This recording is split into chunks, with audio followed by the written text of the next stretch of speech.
නමෝතස්ස භගවතු වරහතු සම්මා සම්බුද්දස්ස නමෝතස්ස භගවතු වරහතු සම්මා සම්බුද්දස්ස නමෝතස්ස භගවතු වරහතු සම්මා සම්බුද්දස්ස.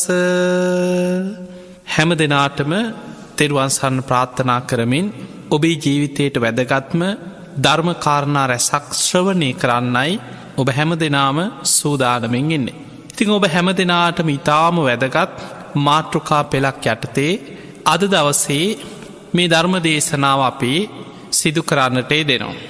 ඒ තමයි සතර සතිපට්ඨානය. සතර සතිපට්ඨානය කියලා කියන්නේ හැම බුදු කෙනෙක්ම දේශනා කරන අවිදහිත දේශනාව. හැම බුද්ධ ශාසනයකම බුදුවරු අත් නොහැර දේශනා කරන දේශනාව. පිංහතුනේ ඔබ අහලා තියෙනවා අවිදහිත ස්ථාන ගැන.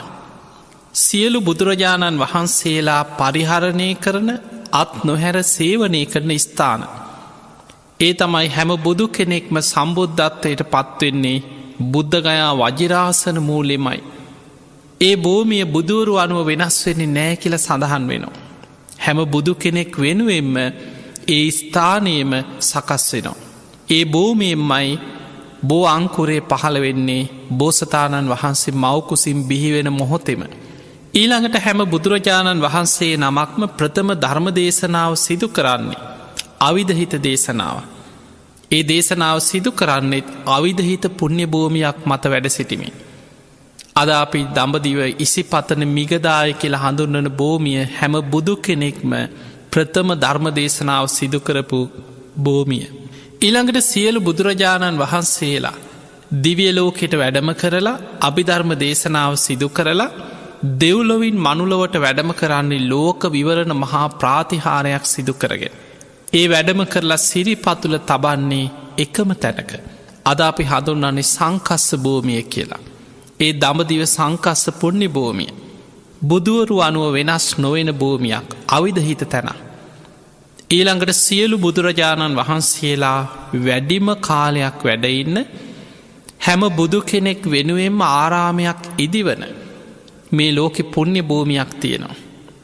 ඒ තමයි අද අපි සැවැත්නුවර ජේත වනය කියලා හඳුන්නන භූමිය. ඒ භූමියම මිලදීගෙන ඒ හැම කාලෙකම බුදුවරු පහළ වෙන කාලෙකම කුටි සෙනසුන් හදල බුද්ධ ශාසනයට පූජ කරන්නම පාරමී පුරාගෙනෙන මහා පින්වන්ත කෙනෙක් හැම බුද්ධ ශාසනයකම ඉන්නවා. ඒ නිසා එවැනි සියලු බුදුරජාණන් වහන්සේලා පරිහරණය කරන සේවනය කරන ඒ භූමි ධර්මය අපි හඳුන්වන්නේ අවිදහිත පුුණ්‍ය භූමි කියලා. ඒ වගේමයි ධර්මය සඳහන් වෙනවා හැම බුදු කෙනෙක් මත් නොහැර දේශනා කරන දේශනාවල්. ඒ දේශනාවලට ධර්මය කියන්නේ අවිදහිත දේශනා කියලා. දැන් කෙනෙකුට හිතෙන්න්න පුළුවන් ඔය හැම දේශනාවක්ම හැම බුදු කෙනෙක්ම ඒ විදිහටම දේශනා කරනවාද කියලා. එහෙම වෙන්නේ නෑ. බුදුරජාණන් වහන්සේලාගේ දේශනාවල හරය එකයි. ඒ තමයි සබ්බ පාපස් සකරන.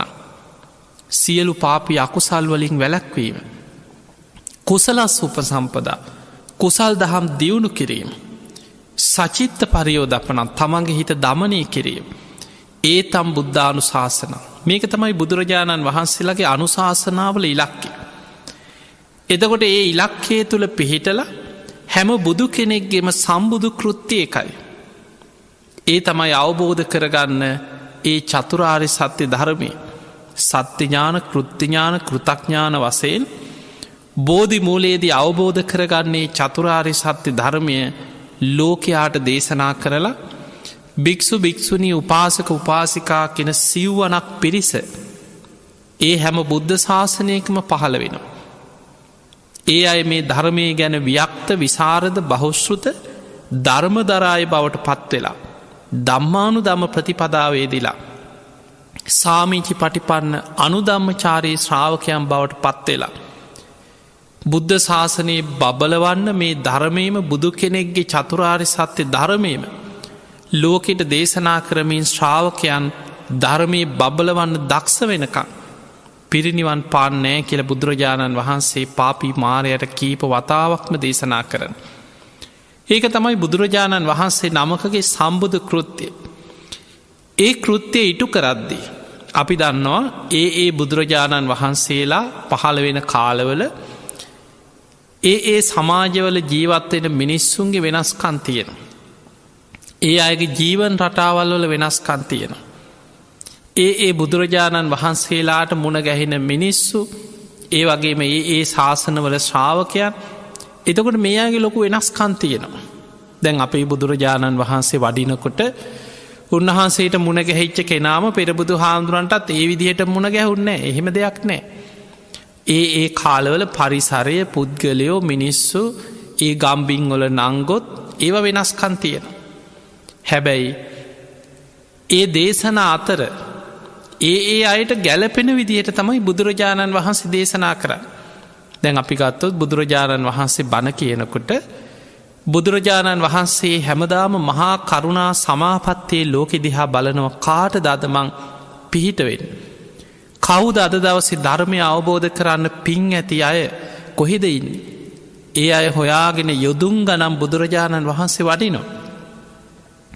ඒ අයගේ ඉන්ද්‍රිය ධර්ම අනුවයි බුදුරජාණන් වහන්සේ දහම් දෙසන්න. බුදු ඇසින් දකිනවා ඒ කෙනා උග්ගටි තඥ කෙනෙක්ද විපටි තඥෝ කෙනෙක්ද නෙය පුද්ගලේද්ද ඒ අයගේ සංසාරිකව ඉන්ද්‍රිය ධර්ම වැඩිලා තියෙන කොයි ආකාරයටද මේ කෙනාට මොන විදිහටද ධර්මය දේශනා කළ යුත්තේ. එතකොට ඒ සියල්ල බුදු ඇසින් දැකලා සමහරයට දීර්ඝ වශයෙන් දහම් දෙසනු. සමහරයට කෙටියෙන් හකුලෝල දහම් දෙසනවා. සමහරයට උපමා උපමේ ඇසුරෙන් දහම් දෙසනවා. සමහරයට බුදුරජාණන් වහන්සේ අයගෙන්ම ප්‍රශ්න කරමින් ඒකට කෙන පටිපුච්ච ව්‍යාකරණය පඤ්ඥා කෙල්. ඒ අයගෙන් පෙරලා ප්‍රශ්න කරමින් ඒ අයි තුළින්ම ධර්මකාරණා ඒ අයට වැටහෙන ආකාරයට බුදුරජාණන් වහන්සේ දහම් දෙසනවා. එදකොට මේ වගේ බුදුරජාණන් වහන්සේලා ධර්ම දේශනා කරද්දි. හැම බුදු කෙනෙක්ම හැම බුද්ධ ශාසනයකම අත් නොහැර දේශනා කරන දේශනා කීපයක් තියෙන. ඒ විදිහටම හැම බුද්ධ ශාසනයකම ඒ දේශනාව ඒ විදිහටම දේශනා වෙනවා. අන්න එවැනි දේශනාවක් තමයි සතර සතිපට්ඨාන දේශනාව. එනිසා පිංහතුනේ මේ දේශනාව ඉතාම වැදගත්. අපි මේ දේශනාව ආරම්භීම ඔබට සිහිපත් කරනවා. ධර්ම දේශනා පෙළ ඔබ හොඳට පිළිවලට ශ්‍රවණය කරන්න. ඔබට පුළුවන්නම් ඒ අවශ්‍ය ධර්ම කාරණා සටහන් කරගන්න එක්කො පටිගත කරලා හරි ඔබ තියාගන්න නැවත නැවත ශ්‍රවණය කරන්න. ඔබ කවදා හෝ සසරේ නිවන් දකින්න වීරිය වඩද්දි. ඔබ භාවනාව ආරම්භ කරන්න උත්සාහ ගත්ති. කොහොම හරි සසරෙන් මිදෙන්න ඕනෑ කියලා උත්සාහයක් ගන්නකොට ඔබට මේ දේශන පෙළ ඉතාම වැදගත්වෙන. පිංහතුනේ සතර සතිපට්ඨානි. සතර කියල කියන්නේ කාරණා හතරක්. කායානු පස්සනා වේදනානු පස්සනා චිත්තානු පස්සනා ධම්මානු පස්සනා කියන මේ කරුණු හතර. සති කියන්නේ සිහිය පට්ඨානය කියන්නේ පිහිටවන. එහෙමනම් කායානු පස්සනාව තුළ සිහිය පිහිටවීම. වේදනානු පස්සනාව ඔස්සේ සිහිය පිහිටවීම. චිත්තානු පස්සනාව ඔස්සේ සිහිය පිහිටවීම. ධම්මානු පස්සනාව ඔස්සේ සිහිය පිහිටවීම.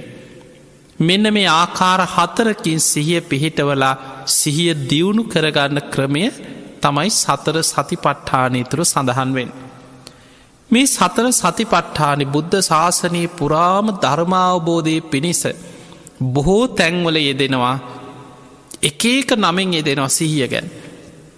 තැන් අපි ගත්තෝ සතර සතිපට්ඨානි කියල කතා කරන්නේ මේ සතර සතිපට්ඨානය අපි කතා කරන ටික. ඊළඟට සති ඉන්ද්‍රිය පංච ඉන්ද්‍රිය ධර්මයන් තුළ සති ඉන්ද්‍රිය එතන කතා කරන්නේ සතර සතිපට්ඨානය ගැනමයි. සති බලං කියනවා. පංච බලධර්මවල සති බලය ගැන අපි කතා කරන. ඒ කතා කරන්නේ සතර සතිපට්ඨානය ගැනමයි. ඒ වගේම සප්ත බොජ්ජංග ධර්මවල සති සම්බොජ්ජංගය කියලා කතා කරන. ඒ කතා කරන්නෙත් මේ සතර සතිපට්ඨාන ගැනමයි. ඊළඟට ආර්යෂ්ඨායික මාර්ගය තුළ සම්මා සතිය කියල කතා කරන්නෙත් මේ සතර සතිපට්ඨානයමයි. එතකොට අපිට සම්මා සතිය සති සම්බොජ්ජන්ගේ සති බලය සති ඉන්ද්‍රිය සතර සතිපට්ඨානය මේ මොන විදිහට කතා කරත් අපේ සිහිය දියුණු කර ගැනීම පිණිස්ස බුදුරජාණන් වහන්සේ පෙන්නපු වැඩ පිළිවෙල. පිංහතුනි මේ සිහිය දියුණු වෙනවා කියලා කියන්නේ. සිහිය මත තමයි සියලු ගුණධර්ම වඩන්න තිය. බුදුරජාණන් වහන්සේ උපදන්නවා බුදුරජාණන් වහන්සේ දේශනා කරනවා මනෝ පුම්බංගමාදම්ම. මේ හැම දේකටම හැම ධර්මයකටම මුල්ලෙන්නේ මනස. මනෝසෙට්හා මනෝමය මනසමයි මේකට මුල්ලෙන්. ඒ මනස මුල් කරගෙන යමක් අපි හිතනවද කියනවද කරනවද මතකතියාගන්න චේතනා පහල කරලා තමයි අපි හිතන්න. මනස මුල්වෙලා තමයි අපි යමක් කතා කරන්න. අපි හිතෙන් හිතල එකට ධර්මය කියන හිත ඇතුළේ විතක්ක විචාර කියලා අපි කතා කරන්න පෙර හිත ඇතුළේ චේතනා සකස්වෙන. ඊළඟට අපි යමක් කරනකොට මේ ඉබේ කෙරෙනවා නෙමේ. අපි හිතල චේතනා පහල කරලා තමයි යමක් කරන්න. එහෙමනම් අපි හිතන කියන කරන මේ සිත කය වචනය මෙහේ වන්නේ චේතනාවක් එක් කර්මයක් එක් මනස තමයි මේ හැමදේට මුල්ලෙන්. ඒ මනසට තියෙන රැකවරණය තමයි සතර සතිපට්ඨාන. එහෙමනම් අපේ ජීවිතයේ මේ හැමදේටම මුල්වෙන්නේ මනස. ඒ මනසට තියෙන රැකවරණය සිහිය. දැන් අපි මේ විදිහට තේරුම් ගත්තොත් ඔබට හොඳට තේරුම් ගන්න පුළුවන්.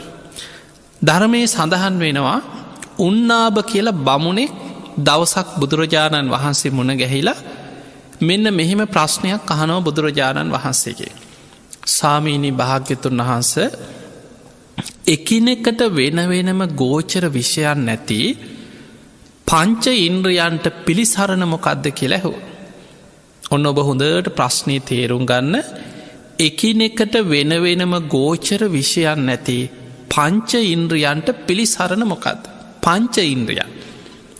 එතන කතා කරේ ඇස කන නාසය දිව කය කියන මේ ඉන්ද්‍රයන් පහ ගැන. එතකොට අපිට මේ ඉන්ද්‍රයන් පහ තියෙනවා එකින් එකට වෙන වෙනම ගෝචර විෂයන් තියෙන.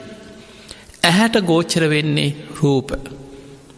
කනට ගෝචර වෙන්නේ ශබ්ද. නාසයට ගෝචර වෙන්නේ ගඳ සුවඳ. දිවට ගෝචර වෙන්නේ රස. කයට ගෝචර වෙන්නේ පහස. එතකොට එකින් එකට වෙන වෙනම ගෝචර විෂයන් තියෙන.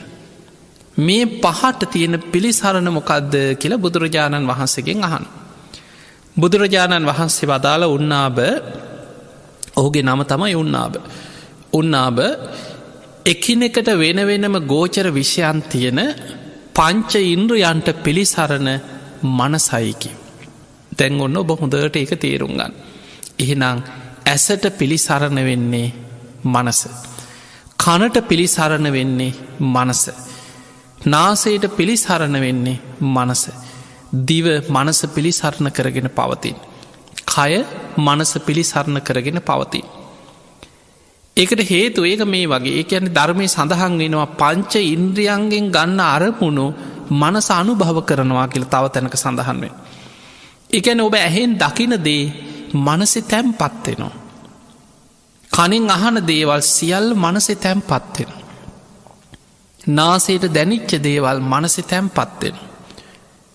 ඊළඟට ඔබ කාපුවීපු දේවල් විඳපු දේවල් මේ කයින් පහස විඳ මේ කෝප මනසෙ තැම් පත්වෙන. ඒ මනසේ අරමුණු අනුභව කරගන්න නිසා තමයි මේ පංච ඉන්ද්‍රයන් මනස පිළිසරණ කරගෙන පවතින නිසා තමයි ඔබ ඇහෙන් දැකපු දේ ඔබට අවුරුදු ගානකට පස්සේ හරි සිහි කරන්න පුළුව. එදා මං ඕක දැක්කා. එදා ඕක ඔය විදිහට නෙමේ මෙන්න මෙහෙමයි. ඒ කාලයා මේ වගේ දැන්යා වෙනස් වෙලා. ඉස්සර මෙහෙ හරි ලස්සනයි. එතකොට අපි ඒ දැකපු දේවල් ගැන එහෙම කතා කර. ඉස්සර ඒ වගේ දැන් වෙනස් වෙලා ඒ දවස්වල බොහොම ලස්සනයි දැන් කැත වෙලා ඉස්සර මේ පරිසරය හරි ලස්සනයි මේ ගහ කොළ ඉස්සර මේ විදිහට තිබ්බේ. එතකොට ඒ කාලේ අවුරුදු ගානකට කලින් හරි දැකපු දේවල් මනසේ තැම්පත් වෙච්ච නිසා ඒවා අපිට සිහි කරන්න පුළුවන්. එහෙමනම් අපිට පේනවා ඇහෙන් දකින දේවල් මනසේ තැම්පත් වෙනවා මනස පිළිසරණ කරගෙන පවතින. කනින් අහන දේවල් මනස අනුභව කරනවා මනස තැම්පත්වෙනවා. ඒ නිසා අපිට අවුරුදු ගානකට පස්සේ හරි එදා ඔයා ඔය කතාව නෙමෙයිනි කීවේ. දැන් අපිට මෙහෙම සමාජය ඇහෙනවා. ඉස්සර මෙයා මෙන්න මෙහෙමයි කිව්වේ දැන් මෙහෙම කියන්නේ. ඒ කාලේ මෙයා මෙන්න මෙහෙම දෙයක් කීවා. මට හොඳට මතකයි කියනවා. එතකොට අපිට ඒ කාලේ කියපු දේවල් ඉස්සර කියපු දේවල් ඒ දේවල් අපිට නැවත සිහි කරන්න පුළුවන්. ඒ කණෙන් අහන දේවල් මනසේ තැම්පත් වෙන නිසා අපිට සිහි කරගන්න පුළුවන්. ඊළඟ දේ තමයි නාසයට දැනිච්ච දේවල් මනසේ තැම්පත් වෙන. ඒ තැම්පත් වෙච්ච නිසා තමයි අපිට ආයි දැනෙනකොටම ආයි මතක් වෙනවා. මෙන්න මේ සුවඳ දවසක් මම මෙන්න මෙතනදි මට ওই සුවඳ දැනුණා. ඔය මල් සුවඳ. ඔය නම් සමන් පිච්ච සුවඳ. ඔය සැරක්. ඔය මොකක් හරි ඔය ගඳ මෙන්න මේ වගේ. එතකොට අපිට ඒ ආපු ගඳක් ගැන සුවඳක් ගැන සැරක් ගැන නාසයට දැනිච්ච දේවල් දැනෙනකොටම මතක් වෙනවා කලින් මෙතනදි දැනුණා. අන්න අතනත් ඔය වගේ. එතකොට ඒ ඔක්කොම මතක් වෙන්නේ නාසයට දැනෙන අරමුණු මනස පිළිසරණ කරගන්න. ඊළඟට දිවට දැනිච්ච දේවල් රසය ගැන හිතත් අපි යමක් කන බොනකොට ඒ රසය සැනින් මනස අනුභව කරන. එතකොට අපි දන්නවා මේකටන් ගොඩාක් රහයි. එදා මං කනකොට මේ වගේ නෙවෙයි කියලා. මීට කාලෙකට කලින් ඒ දවස්වල දැන් සමහරු කෙනා අම්මා ඒ දවස්වල මෙහෙම හැදුවේ. අපේ ආච්චි හිටපු කාලේ මෙහෙම හදලා දෙනවා හරි රහයි. එතකොට ඒ ආච්චි හිටපු කාලේ කාපු ඒවා, පුංචි කාලේ කාපු බීපු දේවල් සමහරලාට කඩයක් ළඟින් යනකොට මතක් වෙනවා. දවසක් මම මෙන්න මේ කඩෙන් කෑව හරි රහයි කියනවා. එතකොට ඒ මතක් වෙන්නේ කාපු බීපු දේවල් දිව මනස පිළිසරණ කරගෙන පවතින. ඒක මනසේ තියෙනවා. ඊළඟට කයට දැනිච්ච දේවල් සීතල රස්නය සිනිඳු බව ගොරෝසු බව කයට දැනෙන පහස ඒවා මනසේ තැම්පත් වෙනවා. එතකොට අපි ඒවා සිහි කරගන්න. ඒ කාලෙ මෙන්න මේ වගේ ඉස්සර මේ වගේ මට දැනුනේ. එතකොට ඒවා ඔක්කොම මනසේ තැම්පත් වෙනවා. එතකොට ඔන්න අර උන්නාභ කියන බ්‍රාහ්මණයා බුදුරජාණන් වහන්සේගෙන් අහන්නේ ස්වාමීනි භාග්‍යවතුන් වහන්සේ එකිනෙකට වෙන වෙනම ගෝචර විෂයන් නැති පංච ඉන්ද්‍රියන්ට පිළිසරණ මොකද්ද කියලා ඇහුවේ. බුදුරජාණන් වහන්සේ වදාලා එකිනෙකට වෙන වෙනම ගෝචර විෂයන් නැති පංච ඉන්ද්‍රියන්ට පිළිසරණ මනසයි කියලා බුදුරජාණන් වහන්සේ දේශනා කරා. ඊළඟට මේ බ්‍රාහ්මණය තව ප්‍රශ්නයක් අහනවා. ස්වාමීනි භාග්‍යවතුන් වහන්සේ එහෙමනම් මනසට තියල පිළිසරණ මොකද්ද කියලා ඇහුවා. ඔන්න දැන් ඊළඟ ප්‍රශ්නේ. මේ පංච ඉන්ද්‍රියන්ටම තියෙන පිළිසරණ මනසනං මනසට තියෙන පිළිසරණ මොකක්ද කෙලෙහෝ. බුදුරජාණන් වහන්සේ වදාළ උන්නාබ මනසට තියෙන පිළිසරණ තමයි සිහිය සතිය. ඔන්න එහෙම නං අපිට තේරෙනවා අර පංච ඉන්ද්‍රියන්ගෙන්ම ගන්න අරමුණු අනුභව කරන තැම්පත්වෙන පිළිසරණ කරගන්න මනසට තියෙන එකම පිළිසරණ තමයි සිහි. අන්නේ සිහිය දියුණු කරගන්න හැටි තමයි මේ සතර සතිපට්ඨානෙන් උගන්න. අන්නේ කයි සතර සතිපට්ඨානෙ තියෙන වැදගත්කම. අපේ මනසට තියෙන සිහිය කියලා කියන්නේ මනසේ පිළිසරණ. මනසේ රැකවරණය. අපේ හිතට තියෙන එකම රැකවරණේ දියුණු කරගන්න ක්‍රමය තමයි සතර සතිපට්ඨානය තුළු ගන්නන්. දැන් බලන්න සිහිය දියුණු වෙලා නැත්නම් අර මනසේ තියෙන පිළිසරණ නැති වෙනකොට මොකද වෙන්නේ? ඇහෙන් දැකපු දේවල් ආයි සිහි කරගන්න බැරි වෙනවා. මේ දැකපු දේ මේ අමතකයි ඊට පස්සේ. ඇහෙන් දකින දේවල් ආයි සිහි කරගන්න බෑ. මතක නෑ. මේ දැකපු දේ මේ මතක නැති වෙනවා. ඇයි අර මනසේ පිළිසරණ නැති වෙලා. මේ අහපු දේවල් මට කිව්වා නෑ නේ මට මතක නෑ කියනවා. තමන්ට මේ කියපු දේ මේ අමතකයි. මේ දැනිච්ච දේ මේ අමතකයි. සමහරුන්ට කාපු බීපු දේවල් මතක නෑ. ඔබ හොඳට බලන්න සිහිය දුරුවල වෙන්න කොච්චරනම් විකෘති වෙනවාද කියලා මිනිස්සු. සමහරුන්ට සිහිය දුරුවල වෙනකොට දරුවා අඳුන ගන්න බැරි වෙනවා. මේ කවුද කියලා අහනවා. මේ කාමරයට ඇවිල්ලා එළියට ගිය කෙනා ආයෙ එනකොට මේ කවුද කියලා අහනවා. එතකොට ඇහෙන් දකින දේ ඇහැට පේනවා. හැබැයි මනසේ පිළිසරණ නැති වුණාට පස්සේ එයාට ඒක ආපහු සිහි කරලා ගලප ගන්න බැරි වෙන. කනට අහපු දේ මේ අහපු දේ මේ අමතකයි. ගලප ගන්න බැරි වෙන. නාසයට දැනිච්චදේ මේ අහපුදේ මේ අමතකයිට පස්සේ. මේ කාපු වීපු දේවල් මේ අමතකයි. ඇයි මනසේ රැකවරණය සිහිය දුරුවල වෙලා. අන්න ඒ නිසා සිහිය දියුණු වෙනවා කියලා කියන්නේ සතර සතිපට්ඨානෙ වඩනවා කියලා කියන්නේ අපේ සිහිය දියුණු වෙන. මතකතියාගන්න දැන් ඔබට හොඳටම තේරෙනවා. එහෙමනම් අපි භාවනා කරන්න සතර සතිපට්ඨානෙ වඩන්න අපේ මනසේ තියෙන රැකවරණය සිහිය දියුණු වෙනවා කියන්නේ ඇහෙන් දැකපු දේවල් ගැන තියෙන මතක ශක්තිය වැඩි වෙනවා. කනෙන් අහපු දේවල් ගැන තියෙන මතක ශක්තිය අපිට වැඩිවෙන. සිහිය දියුණු වෙන්න නාසයට දැනිච්ච දේවල් කාපවීපු දේවල් කයට දැනිච්ච දේවල් විශේෂෙන්ම කිව්වොත් අපේ මතකය හොඳට දියුණු වෙනවා. සිහිකර ගැනීමේ ස්මරණ ශක්තිය වැඩි වෙනවා. ධාරණ ශක්තිය වැඩි වෙනවා සිහිය දියුණු වෙනකොට. ඒ නිසා තමයි පින්වතුනි එදා මහරහතන් වහන්සේලා 84,000ක ධර්මස්කන්ධේ මතකින් ගෙනාවේ. කටපාඩම් කරගෙන ගෙනාවේ. පොත්වල ලියලා තැන් තැන්වල තියාගෙන පොත් ගොඩක් උස්සගෙනාව නෙමෙයි ඉස්සර. ඒ ඔක්කොම මතකයේ තැන්පත් වෙලා තිබ්බේ. ඇයි සිහිය දියුණු වෙලා. භාවනාවත් එක්ක සිහිය දියුණු කරගෙන ගිය වැඩපිළිවෙලක් එදා තිබුණා. අන්න ඒ නිසා සිහි මුලා නොවී සිහිය දියුණු වෙච්ච නිසා මතක ශක්තිය වැඩිකමක් ඒ කාලි වැඩහිටිය භික්‍ෂූන් වහන්සේලා මහරහතන් වහන්සේලා තුළ තිබිලා තියෙනවා. පිංහතුනි ජීවිතයක තියෙන අවාසනාවන්තම සිදුවීමක් තමයි සිහිමුලාවීම. සමහරයි ඉන්නවා තරුණ කාලෙ හොඳට ඉගෙන ගන්න. හොඳ මතක ශක්තියක් තියෙනවා. හොඳට සමාජය තුළ වැඩ කරනවා දියුණු වෙනවා ඉගෙන ගන්නවා. මැදි වයසට යනකොට බොහොම වගකීමෙන් දරුවන් ගැන පවුල්වල ඥාතීන් ගැන රස්සා කරන තැන් ගැන ව්‍යාපාර ගැන ජීවිතය හොඳට සැලසුම් කරලා ඒ හැම දෙයක් ගැනම බුද්ධිමත්ව කටයුතු කරන. හැබැයි සිහිය දියුණු නොකිරීමේ ප්‍රතිඵලය හැටියට. මේ සතර සතිපට්ඨානෙ වඩලනෑ. භාවනා කරලනෑ. කාලයක් යනකොට වයසට යන්න ටික ටික ඊට පස්සේ සිහිය දුරුවල වෙන්න පටන්ගන්න. සිහිය මුලාවේ ඔබ හල ඇති ගොඩාක් වය වයසට යනකොට කියන අනේ අපිට දැන් ඉස්සර වගේ මතක නෑන. දැන් ඉස්සර වගේ මතක හිටින් නෑ කිය. මේ අහපුදේ දැන් මේ අමතක වෙන. මේ කියපු දේවල් දැන් මේ අමතකයි. එන්නේ අමතක වෙලා මතක ශක්තිය අඩු වෙලා සමහරයගේ සිහිය මුලා වෙලා හොඳටම සිහිය විකෘතිවෙන. එහෙම සිහිය විකෘති වුණාට පස්සේ සමහරු නොකන දේවලුත් කනෝ. ඔබ දැකල ඇති සමහරය මේ ජීවිතයේ හොඳ තනතුරු දරාගෙන හොඳට ඉගෙන ගත්ත සමාජි බොහොම හොඳ උගත්තු හැටියට ජීවත්වෙච්ච සමහරය වයිසට යනකොට ඇගේ ඇඳුමක් නෑ.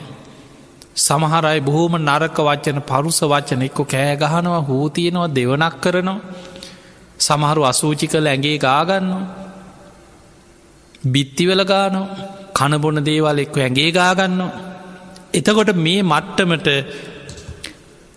පිංගතුනි මේ මට්ටමට කෙනෙක්ගේ ජීවිතයේ අර මතකය කියන එක දුරුවල වෙලා යන්න පුළුවන්. සිහිය දුරුවල වෙලා යන්නට පුළුවන්.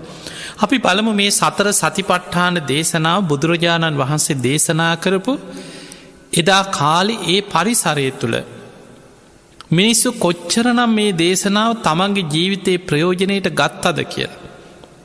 පිංගතුනේ එදා බුදුරජාණන් වහන්සේ මේ දේශනාව දේශනා කරේ කුරු රට කම්මස්ස ගම්ම කියන නියංගම. කුරු රට ගැන වෙනත් රටක් නෙමේ. එදා දඹදිව සොලොස් මහා ජනපද හැටියට පාලනය වුණේ. ඔබහල ඇති අංග මගද කසී කෝසල වජ්ජි මල්ල ඔය විදිහට සොලොස් මහා ජනපද තිබුණා. වෙන වෙනම රාජ්‍යමක දඹදිව ඉතාම විශාල රාජ්‍ය. ඒ නිසා වෙන වෙනම රාජ්‍ය හැටියට තමයි රජවරු ඒ ප්‍රදේශ දේශසීමාවෙන් කරගෙන පාලනය කරගෙන ගිය. එදා කුරු රට කියලා හැඳින්වේ. හද වර්තමානි බොහොම දියුණුම අගනගරි හැටියට හඳුන්නන ඔය දිල්ලි කියන ඒ නගරයත් එක්ක තියෙන මේ ප්‍රදේශි තමයි එදා කුරු රට හැටියට හැඳින්. කම්මස්ස ගම්ම කියන නියංගම්. ඒතකොට ඒ විශාල නගරයේ තුළ තියෙනවා පුංචි පුංචි ගම් නියංගම්. එදා බුදුරජාණන් වහන්සේ මෙන්න මේ නගරයේදී කුරුරට කම්මස්ස ගම්ම කියන නියංගමේදී තමයි මේ සතර සතිපට්ඨාන දේශනාව දේශනා කරන්නට ේදුන්. මේ දේශනාව කොච්චර මිනිස්සු තමන්ගේ ජීවිතයේ ප්‍රයෝජනයට ගත්තද කියන්නේ දේශනාවේ අටුවාවේ සඳහන් වෙනවා. ඒ කාලේ නාන තොටේ කුඹල් හලේ පාරතොටේ මිනිස්සු හම්බෙන තැන්වල සතර සතිපට්ඨාන ගැනම මිනිස්සු කතාවෙන්ට පටන් ගත්ත කිය. අන්න ජීවිතයට ධර්මය ගලපගන්න හැටි. එතකොට ඔබ මේ බණැහුවට පස්සේ බොහෝ දුරට වෙලා තියෙන සමහරු බණ අහනවා ශෝක් බණ ටික කියලා බණ ඇහුව එතනින් ඉවරයි. ආයේ ධර්මය මතක් කරන්නේ සිහි කරන්නේ නෑ. ඒ ධර්මය ඔස්සේ ජීවිතේ පවත්වන්න උත්සාහ ගන්නේ නෑ බොහෝ දෙනෙ. බණ ඇහුවා නැකිටිනකොට ඒක එහෙම ඉවරයි. නමුත් මේ ධර්මී ප්‍රයෝජන ගන්න නම් අහන ධර්මය නිතර නුවනින් විමසන්නට ඕන ඕපනයිකෝ. තමා තුළින් ගලපල බලන්නට ඕන. තමා තුළට පමුණවා ගන්නට ඕන. නිතර නිතර මනසිකාරයේ දෙමින් ධර්මයට අනුකූලව දම්මානු දම්ම ප්‍රතිපදාවක් තුළ ජීවත්වෙන්නට ඕන. භාවනා වසයෙන් විමසීමස බලන්නට ඕන. එදකොට එදා කුරුරට කම්මස්ස ගම්ම කියන නියංගමේ එදා කුරුරට කම්මස්ස ගම්ම කියන නියංගම එදා ජීවත් එච්ච මිනිස්සු නාන තොටේ එකැන ඕන නාන්න ගිහම ලිඳ ළඟදී හම්බෙනෝ. කෙනෙක් කම්බුනාම ආයේ කොහොමද අක්කෙ නාන්නාවද කියලා එතනින් ගමේ විස්තර වල්පල් කුණුගොඩවල් එක එක්කෙනගේ ඇදකුද ඕව කතා කරන්නේ. කෙලින් මහන්නේ ඔයා මොකක්ද මේ දවස්වල කරන භාවනාව මේ දවස්වල භාවනා කරන්න ඇද්ද. අනි මං භාවනා කරන මේ දවස්සල මං ආනාපාන සතිය වඩන්නකි.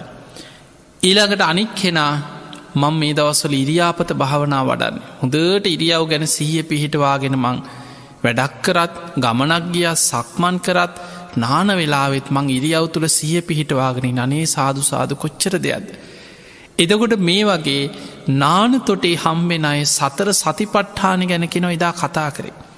කුඹල් හලේ අද ඒ සමහර කඩපිල්ලොල මිනිස්සු හම්බෙනවා වගේ ගංවල ඒ කාලෙ මිනිස්සු එකතු වෙලා කතා කරන්න මුණ ගැහෙන්න සාකච්ඡා කරන්න විස්තර කතා කරන්න ගංවල මිනිස්සු ගොඩක් හම්බෙච්ච තැන. කුඹල් හල කියන වලං හදන තැන. එතකොට මෙතනදි හම්බෙලා ඔහේ වාඩි වෙලා කතා කරයි. කෙනෙක් මුණ ගැහුණට පස්සේ කතා කරන්නේ සතර සතිපට්ඨාන ගැනකේ. පාරි හම්බෙන කොහේ හරි ගමනක් යනකොට මගදි හම්බෙනවා අයේ අක්කේ කොහෙද යන්න කියලා හලා ඊළඟට අහන්නේ ඔහ මේ දවස්වල භාවනා කරන්න නැද්ද. සතිපට්ඨානේ මොන භාවනාවද මේ දවස්වල වඩන්නේ. එදකොට කෙනෙක් පාරි හම්බුනත් සතර සතිපට්ඨාන උපමාවකට කියනවා ඒ ගෙවල්වල ඉස්සර ගංවල ඇතිකරපු කතා කරන්න අපි දන්නවා ගිරාව කතා කරන. එතකොට ඒ වගේ ඔයි සමහර ලිහිනියෝ ඉන්නවා හඬ නිතර කතා කරන වචන අහග නිදල ඒ වචන කෑලි කතා කර. ගෙවල්වල නිතර කතාවෙන වචනය ඒ සත්තු කතා කරන. එතකොට ඒ වගේ සමහර සත්තු පවා මේ සතිපට්ඨානෙ තියෙන වචන ඒ ගිරව් පවා කියන්න පටන්ගත්තා කෙන ඒ උපමාවෙන් එහෙම කියන්නේ. ඒ කාලෙ මිනිස්සු මග තොටේ හැම වෙලාවෙම සතිපට්ඨානෙ ගැනමයි කෙන කතා කරේ. ඒ නිසා විශාල පිරිසක් ධර්මය අවබෝධ කරා මාර්ග පල් ලැබවා මේ සතර සතිපට්ඨාන දියුණු කිරීම තුළ. තිය නිසා පින්වතුනේ සතර සතිපට්ඨානය කියන්නේ අපේ සිහිය රැකගන්න සිහිය දියුණු කරගන්න තියෙන එකම භාවනා. ඒ වගේමයි ඉගෙන ගන්න දරුවන්ට මේ සතර සතිපට්ඨාන භාවනාවකට පුරුදු වෙනවා කියලා කියන්න. ඔබේ සිහිය ටික ටික හරි දියුණු කරගන්නවා කියලා කියන්න. ඔබට හොඳ මතක ශක්තියක් ඇති කරගන්න පුළුවන්. සිහිය දියුණු වෙන අර ඇහෙන් දැකපු පාඩන් කරපු දේවල් ගුරුවරු උගන්නපු දේවල් ඒවා සැනින් මතකයේ ධාරණය රඳවා ගැනීමේ ශක්තිය වැඩි වෙන. ඒ නිසා භාවනාවත් එක්ක අධ්‍යාපනයට යොමුවෙන දරුවන්ට අනෙක් දරුවන්ට වඩා වේගෙන් මතක ශක්තිය ධාරණ ශක්තිය යමක් සිහිකර ගැනීමේ ශක්තිය ඉගෙනීමේ හැකියාව වැඩි වෙන. ඉති ඒ නිසා පාසැල් යන දරුවන්ගේ පටන් ටික ටික හරි දවසකට පැයි භාගයක් විනාඩි 15 පුංචි භාවනාවකට පුරුදු කරනවා නම් ඒ අයට ටික කාලයක් යනකොට අධ්‍යාපනයෙන් පවා හොඳ ප්‍රතිපල් ලබන්න පුළුවන්කම තියෙන. පිංහතුනී මේ සතර සතිපට්ඨානි ගැන බුදුරජාණන් වහන්සේ ලස්සන උපමාවක් දේශනා කර. සකුණක්ගී කෙන සූත්‍රයේ. මේ සකුණක්ගී කියලා කියන්නේ අහසේ ගිය පුංචි කැටකිරිල්ලියෙක් ගිජු ලිහිනියෙකුට අහුවෙච්ච කතාවක් මේක උපමාව. මේ උපමා කතාවෙන් බුදු හාමුදුරු බොඩාක් දේවල් අපිට උපමා උපමේයවලින්. අපිට යමක් වටහා ගන්න ගොඩාක් උපමා කතා දේශනාවල බුදුරජාණන් වහන්සේ පෙන්නන. මේ උපමාවෙන් බුදු හාමුදුරු දේශනා කර මහනෙන ඔන්න පුංචි කැටකිරිල්ලියෙක් හිටියක. කැටකිරිල්ලියෝ කියලා කියන්න පුංචි කුරුල්ලොයි ගේ කුරුල්ල වගේ පොඩි කුරුල්ලො ඉන්නවා. සාමාන්‍යෙන් කුඹුරු හානකොට අර නගුලෙන් පස් පිඩලි පෙරලීගෙන යනකොට ඔය පස් ඇතුළ ඉන්න පුංචි පුංචි කෘමී සත්තු පනුව වගේ පොඩි සත්තු. මේ සත්තු ආහාර කරගන්න පුංචි කුරුල්ලෝ මේ කුඹුරු හානකොට ඒවත් එක්ක කුඹුරඉන්න. ඔවුන් සමන්ගේ ආරක්ෂිත තැන හැටියට හැන්ගෙන්නේ අර පස්පිඩලි අතර තියෙන සිදුරුවල්. සමහරු ඒ අස්සෙම හැන්ගෙන්න්න තැන් හදාගන්න. එතකොට බුදුරජාණන් වහන්සේ මේ වගේ පුංචි කැටකිරිල්ලියක් ගැන කියනවා මහණනි ඔන්න පුංචි කැටකිරිල්ලියක් කර කුරුල්ලො රංචුවක හිටිය බොහොම හිතුවක් කාරයි. කියන දේ අහන්නේ නෑ. තමන්ට ඔහේ රිසිසේ පියාබගෙන ඒ තමන්ගේ වැටහිටි කුරුල්ලන් ඒ රංචුවේ ඉන්න වැඩිහිටියන් කියන දේවල් අහන්න ඇතු ඔහේ පියාබගෙන යන්. ඔහොම ගිහිල්ල හදිස්සියේම ගිජුලිහිනියෙක් සැනින් මේ පුංචි කැටකිරිල්ලිව අල්ලගත්ත ඩැහැගත්ත. එහෙම ඩැහැගෙන වේගෙන් අහසට ඉහලට පියාඹගෙන යනකොට මේ කැටකිරිල්ලි කෑගහල අඩන්න ගත්ත. අහෝ මගේමයි වරද. මගේ වරදින්මයි මන් නැසුනේ. මගේ වරදින්මයි මං විනාස වුණේ. මගේ ඥාතී මගේ වැඩිහිටියන් මට පියවුරුමෙන් ලැබි චාරක්ෂිත තැන ඉන්න කියද්දි. මං එතන රැඳු නනං මාව මේ අනතුරට පත්වෙන්න නෑ කියලා කෑ ගහල අඩන්න ගත්තා. ඒ වෙලාවෙ තමන්ගේ හැකියාව ගැන උද්ධාමයට පත්වෙච්ච අර ගිජුලිහිනිය. ඒ වෙලාවෙ කියනවා එම්බා කැටකිරිල්ල උඹ වගේ මේ පුංචි කුරුල්ලෙක් මට ඒ හැටි දෙයක් නෙමේ. මොකක්ද උඹට ඔයි තියෙන ආරක්ෂිත තැන ඔය තරම් මං වගේ කෙනෙකුටවත් අල්ලගන්න බැරි ආරක්ෂිත තැනමොකක්ද. අර පුංචි කැටකිරිලි අඩාඩා කියන්න ගත්තා මට තියෙන ආරක්ෂිත තැන තමයි අර නගුලෙන් පස් පෙරලනකොට කුඹුරේ පස් පිඩලි ඇතුළෙ තියෙන සිදුරු අපිට තියෙන පියවුරුමෙන් ලැබෙන ආරක්ෂිත තැන එතන හිටිය නම් මාව කාටවත් අල්ලගන්න බෑ. ඒ වෙලාවේ අර ගිජුල්හෙනියට හිනාගිය. උපහසයට වගේ අපහස විදිහට හිනා වෙලා ඔහු ඒ වෙලාවේ අතහැරි අතහැරල කිව්වා එම්බා කැටකිල්ල පුළුවන්නන් ගිහිල මගෙන් බේරිය. උඹ වගේ පුංචි කුරුල්ලෙක් මට ඒ හැටි දෙයක් නෙමේ. පුළුවන්නන් ගිහිම් බේරියන් මං බෝ අල්ල ගන්නවා කිය. ඒ වෙලා අර පුංචි කැටකිරිල්ලි පහලට වේගෙන් ඇවිල්ල පස්පිඩැල්ලක් උඩ හිටගත්. හිටගෙන කෑගහල කීවා දැම්මං ඉන්නේ ආරක්ෂිත තැන පුළුවන්නන් ඇවිල්ල මාව අල්ල ගනින් කිය. අර ගිජුලිහිනි අත්තට විහිදවාගෙන වේගෙන් පල්ලෙහාටාව කැටකිරිල්ලිව සැනින් දැහැගෙනයන්. හැබැයි පස්පිඩැල්ල ළඟට වේගෙන් එනකොටම මේ පුංචි කැටකිරිල්ලි සැනින් පස්පිඩැල්ලි සිදුරක් අස්සට රිංගගත්තා. අර වේගෙන් ආපු ගිජුලිහිනියට වේගේ පාලනය කරගන්න බැරුව පස්පිඩැල්ලි වැදිලා ඔහු එහෙම මරණයට පත්වෙන. මේක උපමාව. එදකොට මේ උපමා කතාව බුදුරජාණන් වහන්සේ මේ කතන්දරේ මේ උපමාව කියලා භික්‍ෂූන් වහන්සේලාට කියනවා මහනෙනේ මෙන්න මේ වගේ තමයි සතර සතිපට්ඨානෙන් ලැබෙන රැකවරණය. තථාගතයන් වහන්සේ නැමති පියවුරුමෙන් ශ්‍රාවකයන්ට භික්‍ෂු භික්‍ෂුණී උපාසක උපාසිකාවන්ට ලැබෙන දායාදයක් ආරක්ෂිත තැනක් තියෙනවා.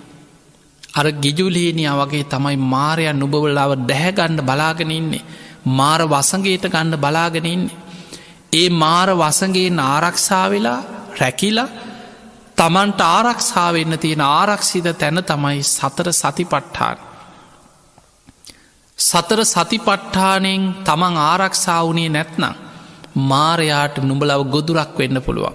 අර ගිජුලිහිනිය ගොදුරු කරගත්තා පුංචි කැටකිරිල්ලි තමන්ගේ ආරක්ෂිත තැන රැඳෙන් නැතු ඔහේ පියාමගෙන ගිය නිසා. ඒ නිසා ඇහැට පේන කෙලෙස් සහිත අරමුණු ඔස්සේම හිත දුවන්න ගත්තෝ. කනට ඇහෙන කෙලෙස් සහිත අරමුණු ඔස්සේ පංචකාමයන් ඔස්සේ කෙලෙස් තුළ දුවන්න ගත්තෝට නුඹලාව මාරයාගේ ගොදුරක් බවට පත්වෙන. මහනෙන සතර සතිපට්ඨානෙ වඩන් සතර සතිපට්ඨානෙ තුළ හිත රැකගන්න. නුඹලට පියවුරුමෙන් ලැබෙන ආරක්ෂිත තැන මාරයාට ගොදුරක් නොවෙන මාර වසගේ නිදහස් වෙන තමන්ට තියෙන ආරක්ෂිතම තැන තමයි සතර සතිපට්ඨානය කියල බුදුරජාණන් වහන්සේ දේශනා කර.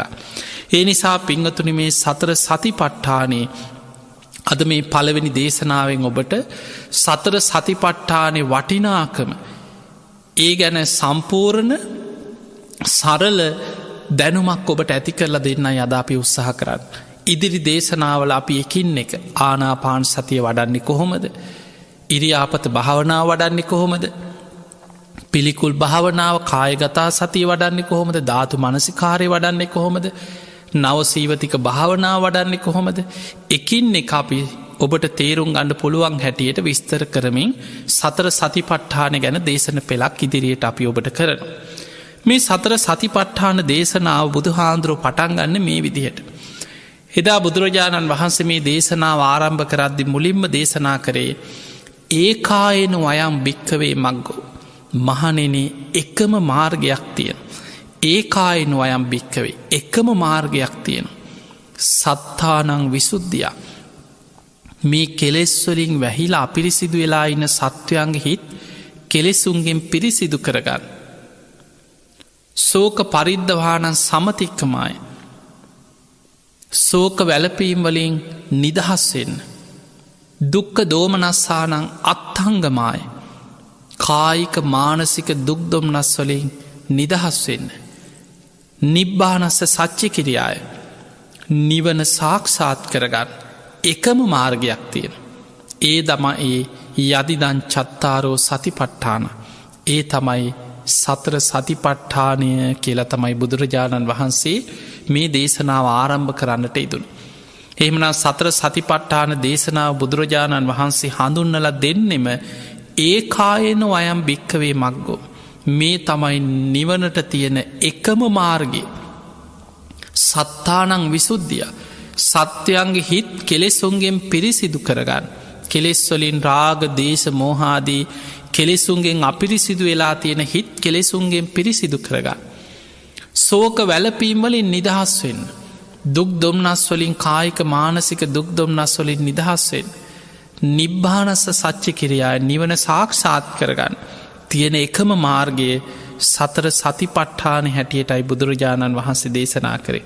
අපි බලමු මේ සතර සතිපට්ඨාන ගැන කෙටියෙන් සරලව මොකක්ද මේ සතිපට්ඨාන සූත්‍රයේ අන්තර්ගතය කියලා තේරුම් ගන්න උත්සාහයක් ගම්. මේ සතර සතිපට්ඨාන කොටස් 4කට බෙදෙනවා. කායානුපස්සනා කොටස, වේදනානුපස්සනා කොටස, චිත්තානුපස්සනා කොටස, ධම්මානුපස්සනා කොටස හැටියට කොටස් 4කට බෙදෙනවා.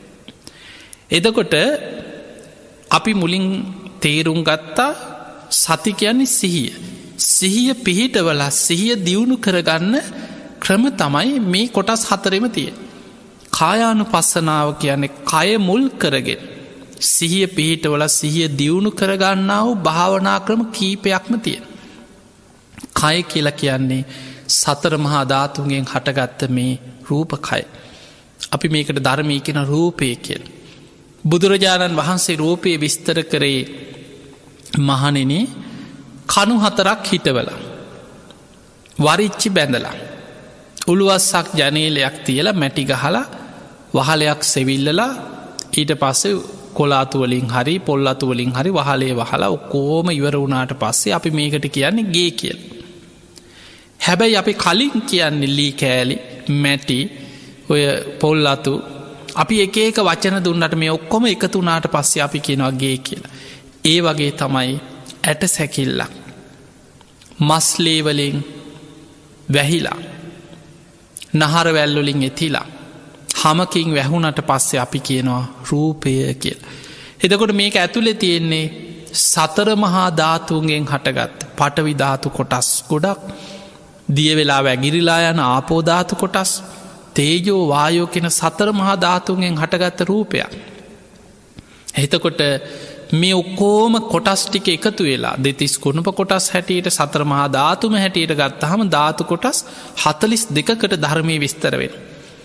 පටවිධාතු කොටස් 20ක් ආපෝධාතු කොටස් 12ක් තේජෝ උණුසුමට අයිති කොටස් 4ක් වායෝ හමාගෙන යන ස්වභාවයෙන් යුක්ත කොටස් 6ක්.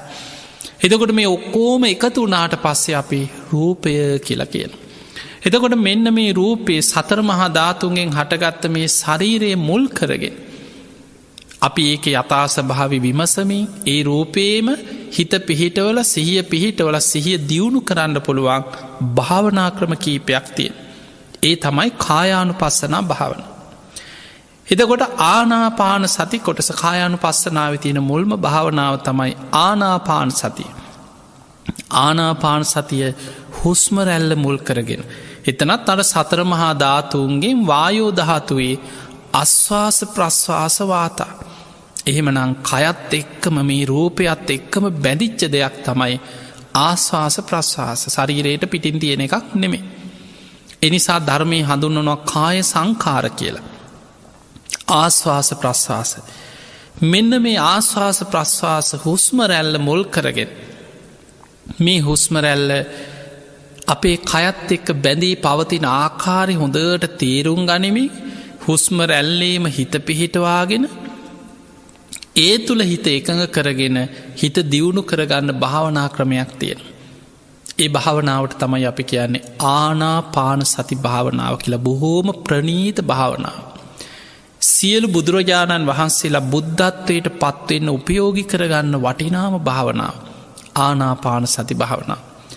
ඊළඟට ඉරියාපත භාවනාව. අපේ ශරීරයේ ඉරියව් මේ සතර මහා ධාතුන්ගෙන් හටගත්ත මේ ශරීරයේ ඉරියව් තුළ හිත පිහිටවලා ඉරියව් වෙනස්වීම තුළ හොඳට සිහිය පිහිටවාගෙන සිහිය දියුණු කරගන්න භාවනාව. ඒකට අපි කෙනවා ඉරියාපත භාවනාව. අපි ඉඳගෙන ඉන්නකොට හිටගෙන ඉන්නකොට සක්මන් කරනකොට නිදාගන්න ඉරියව්වේදී ඒ හැම ඉරියව්වකටම කය හසුරනකොට ඉරියව් වෙනස්වීම තුළ හිත පිහිටෝලා ඒ තුළ සිහිය දියුණු කරගන්න භාවනාව. ඒකට කෙනවා ඉරියාපත භාවනාව. ඊළඟට තවත් භාවනාවක් සම්පජන්‍ය. සම්පජන්‍ය භාවනාව කැන ඉරියාපත භාවනාවට වඩා තවත් දියුණු අවස්ථාව. අපේ ශරීරය හැම ඉරියව් වෙනස්වීමක්ම අපි වටපිට බලනකොට ආලෝකිතේ විලෝකිතේ. අතපය හසුරුවනකොට දිගාරන්නකොට හකුලනකොට සම්මිංජිතේ පසාරිත්. අපි ඉදිරියට යනකොට ආපහු හැරිලා එනකොට වටපිට බලනකොට ඉඳගන්නකොට හිටගන්නකොට යමක් කනකොට හපල කනකොට අසිතේ පීතේ කායිතේ සාහිතේ මේ හැම වෙලාවෙන් නිදාගන්න ගියත් ඉඳගත්තත් ගතේ ටිතේ නිසින්නේ සුත්තේ ජාගරිතේ භාසිතේ හැම වෙලාවෙන් සම්පජානකාරී හෝති. හිතට මනසට ලාමක අකුසලයක් ඇතුල්වෙන්න ඉඩ දෙන්නේ නෑ කියන සම්පජන්නේ. හොඳට හිත රැකගෙන කෙලෙස් අරමුණු හිතට ඇතුල්වෙන්න ඉඩ නොදී ඉරියව් පවත්තන.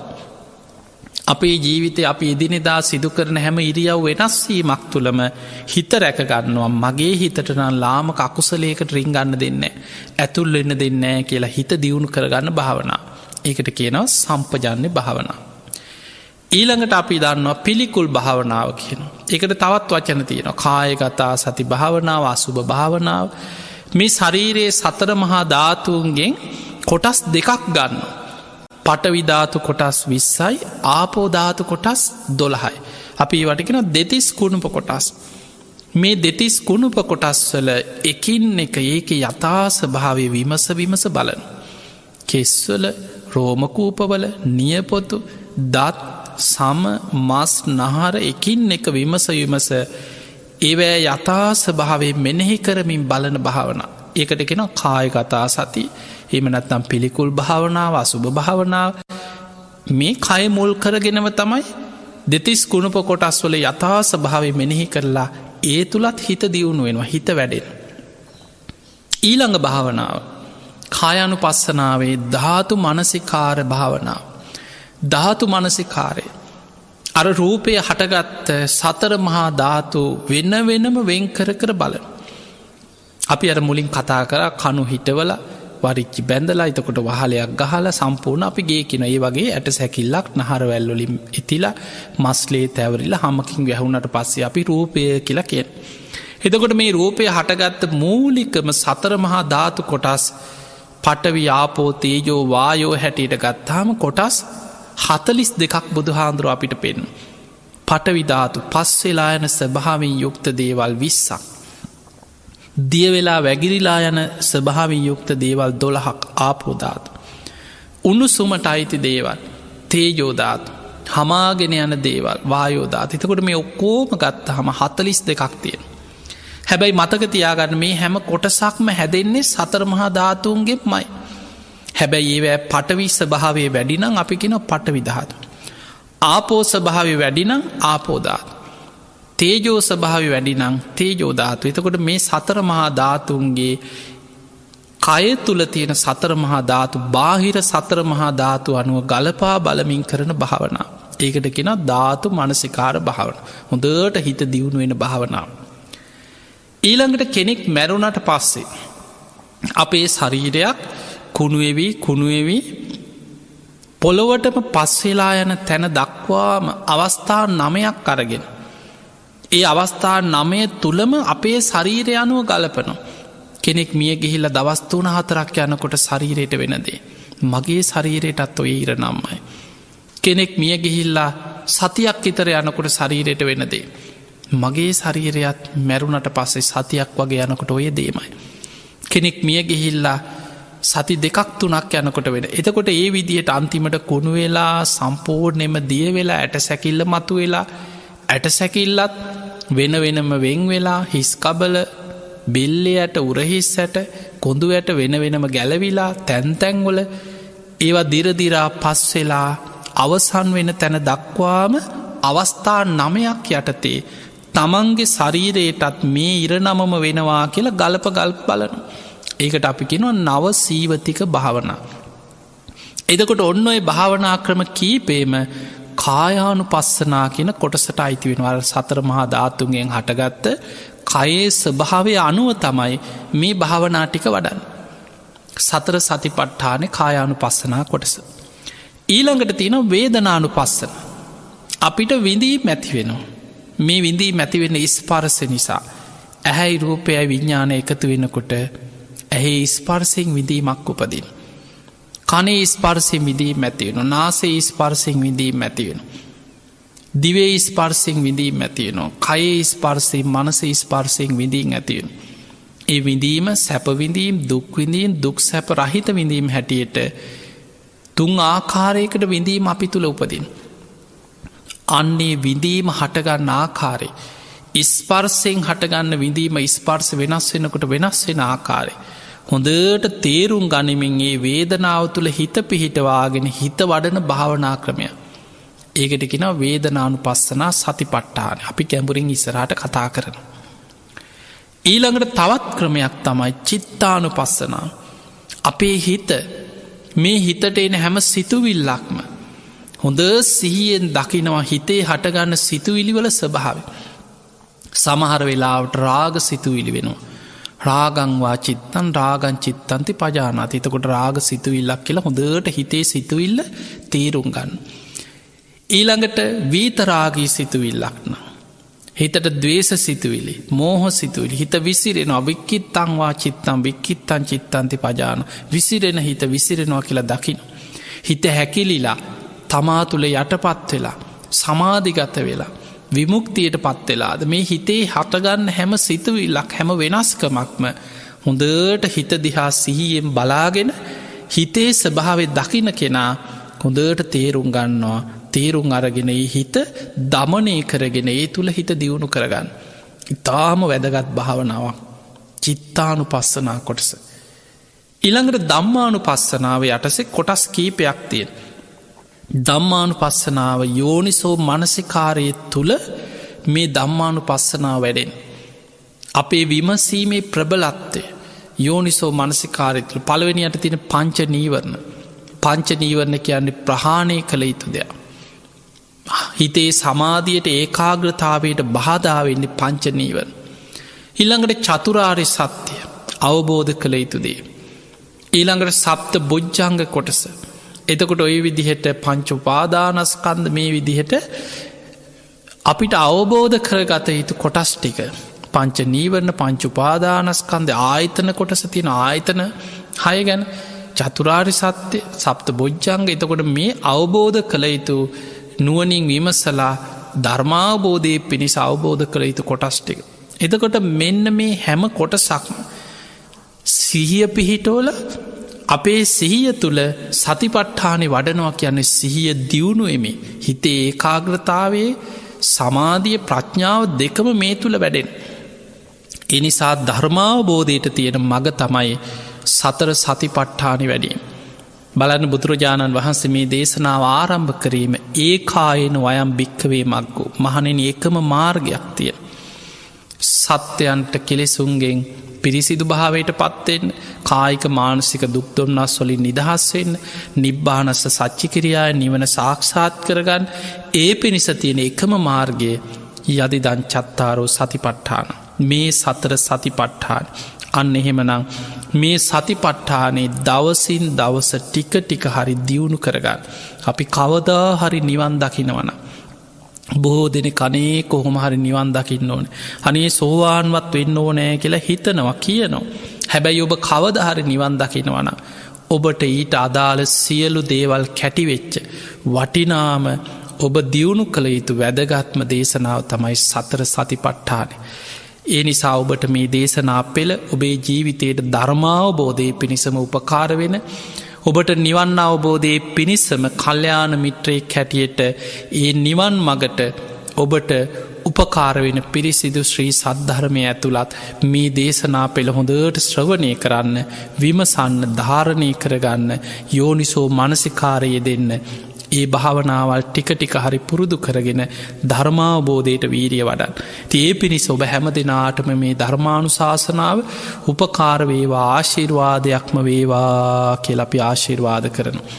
ආකා සට්ඨාච බුම්මට්ඨා දේවානාගා මහිද්දිකා පුඤ්ඤන්තං අනුමෝදිත්වා චිරන්රක්ඛන්තු ලෝක සාසනං ආකා සට්ඨාච බුම්මට්ඨා දේවානාගා මහිද්දිකා පුඤ්ඤන්තං අනුමෝදිත්වා චිරන්රක්ඛන්තු දේශනං ආකා සට්ඨාච බුම්මට්ඨා දේවානාගා මහිද්දිකා පුඤ්ඤන්තං අනුමෝදිත්වා චිරන්රක්ඛන්තු ත්වං සදා හැම දිනාටම සම්මා සම්බුදු සරණ